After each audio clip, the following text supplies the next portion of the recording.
هێزی دەریایی ئەمریکا ئامادەکاریان تەواو کرد و چاوەڕێی گڵۆپی سەوزی ترەمپن بۆ ئۆپراسیۆنێک لاکەرەوەکە بۆ عێراق نەهاتە و دوای ئێران و ئەمریکا بەرەیەکی دیکەی شەڕی دژ دەکرێتەوە. حکوومەتی هەرێم چاوی لە موچەی مانگی سێیە و ناوێت هیچ بڕەپارەیەک وەک داهاتی ناوخۆ بۆ بەغدا بنێرێت.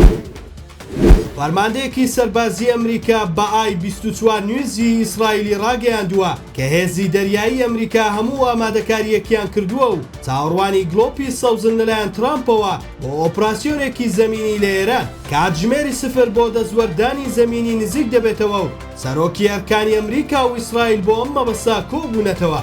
فەرماندە سەربازیەکە بۆ I-24 نیوزی ئیسرائیلی پشتڕاستی کردوتەوە کە سەربازانی ئەمریکا ئامادەن لە ماوەی 24 کاتژمێری داهاتوودا لە ناوچەکەدا هەنگاو بنێن و جەختیشی لەوە کردوتەوە کە لە بنەڕەتدا چاوەڕێی گڵۆپی سەوزی دۆناڵد ترامپ دەکەن بۆ ئەوەی هەنگاو بنێن. ئاماژەی بەوەش کردووە کە ئێستا لانی کەم 50,000 سەربازی ئەمریکی لە ناوچەکەدا هەن و هەموو شتێک ئاماژە بەوە دەکات کە هەردوو وڵاتی ئەمریکا و ئێران ئامادەن بۆ ململانەی وشکانی. لە هەمان کاتدا سیناریۆکان سەبارەت بە پلاندانانی ئەمریکا دۆخەکە زیاتر ئاڵۆزتر دەکات.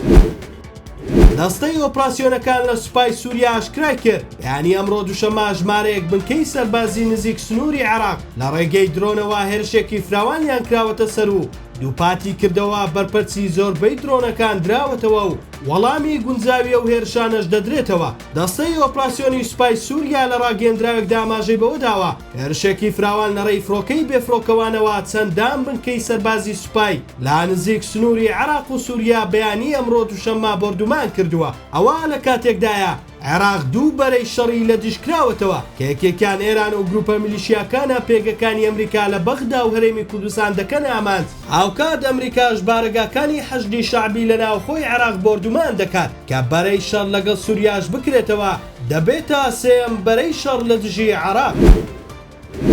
حکوومەتی هەرێم بەبێ ئەوەی هیچ بڕەپارێک وەک داهاتی ناوخۆ بۆ مانگی سێ بنێرێت چاوی لەوەیە حکوومەتی عێراق موچەی مانگی سێی فەرمانبەرانی هەرێمی کوردستان خەرج بکات. لەو چوارچێوەیەدا لیستی موچەی مانگی سێ و تەرازووی پێداچوونەوەی مانگی دووی ناردووە با گوێرەی بەدواداچوونەکانی ستاندەریش تاوەکو ئێستا حکوومەتی عێراق ڕەزامەندی دەرنەبڕیوە بۆ ئەوەی بەبێ ناردنی داهاتی نانەوتی موچەی مانگی سێ بنێرێت. با گوێرەی زانیاریەکان بەغدا بەدواداچوونی ئەوە دەکات کە بڕێکی کەمتر لەو 120 ملیارە لە حکوومەتی هەرێم داوا بکات چونکە 100% داهاتەکە لە هەرێمی کوردستان نەبووەتە سفر.